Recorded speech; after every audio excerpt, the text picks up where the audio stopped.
नमस्कार मंडळी, उज्ज्वल फूड रेसिपीमध्ये तुम्हा सगळ्यांचे खूप खूप मनापासून स्वागत आहे।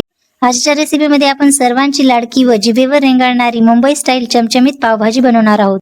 साहित्यामध्ये मी येथे 2 गाजर, थोडी गोबी, 2 टोमॅटो, 2 शिमला, 3 ते 4 लहान आकाराचे बटाटे आणि वाटाणे घेतलेले आहे। सगळ्यात पहिले तर आपण बारीक साईज मध्ये कांदा कट करून घेऊ। आता आपण कुकरच्या भांड्यामध्ये थोडंसं बटर टाकून त्यामध्ये आपण कट केलेला कांदा टाकून घेऊ। कांद्याला व्यवस्थित लालसर कलर येईपर्यंत करू द्यायचं। त्यानंतर आपण जे साहित्य कट केलेलं आहे ते यामध्ये टाकून घेऊ। या ठिकाणी तुम्ही बघू शकता मी चिरलेलं सर्व साहित्य यामध्ये टाकून घेत आहे।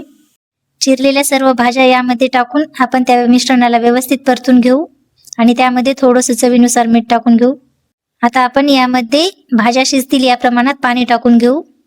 आता यावरती आपण कुकरचं झाकण लावून टाकू व 3 ते 4 शिट्या होईपर्यंत हे सर्व साहित्य शिजून घ्यायचं। या ठिकाणी तुम्ही बघू शकता आपल्या सर्व भाज्या व्यवस्थित शिजलेल्या आहेत।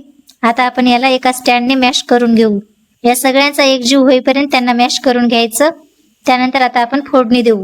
भाजी बनवण्यासाठी मी कढईमध्ये 2 मापे तेल टाकून घेते। आता त्यामध्ये जिरे, लसूण अद्रक पेस्ट आणि कांदा टाकून घेते। कांदा व्यवस्थित कढल्यास त्यामध्ये आपण थोडंसं बटर टाकून त्याला व्यवस्थित परतून घेऊ। आता आपण त्यामध्ये काश्मीरी पावडर, लाल तिखट, पावभाजी मसाला आणि धने पावडर आणि मी या ठिकाणी काही घरगुती मसाले टाकून घेत आहे।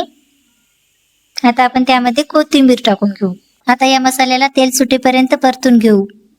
या मसाल्याला मस्त असं तेल सुटलेले आहे। आता आपण यामध्ये भाज्याचं बारीक केलेलं मिश्रण टाकून घेऊ व त्या भाजीला व्यवस्थित मिक्स करून घेऊ।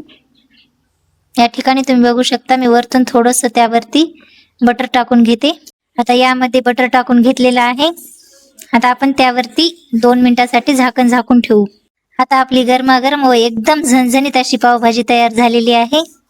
या ठिकाणी मी भाजी सोबत खाण्यासाठी हलकसं बटर लावून पाव भाजून घेतलेले आहे। हे बघा आपली भाजी किती छान बनली। जास्त घट्ट पण नाही, जास्त पातळ पण नाही, एकदम भारी अशी गरमागरम व झणझणीत पावभाजी जर घरीच बनवत असाल तर हॉटेलमध्ये जाण्याची गरजच नाही ना। तुम्ही बघू शकता आपल्या भाजीला मस्त असा रंग आलेला आहे। पावभाजी खातेवेळेस तुम्ही कांदा आणि लिंबू घ्यायला विसरू नका। चला तर मंडळी, तुम्ही पण ही रेसिपी नक्की एकदा ट्राय करा आणि आमच्या चॅनलला लाईक, शेअर आणि सबस्क्राईब करायला विसरू नका। पुन्हा भेटू पुढच्या रेसिपीसह। तोपर्यंत धन्यवाद।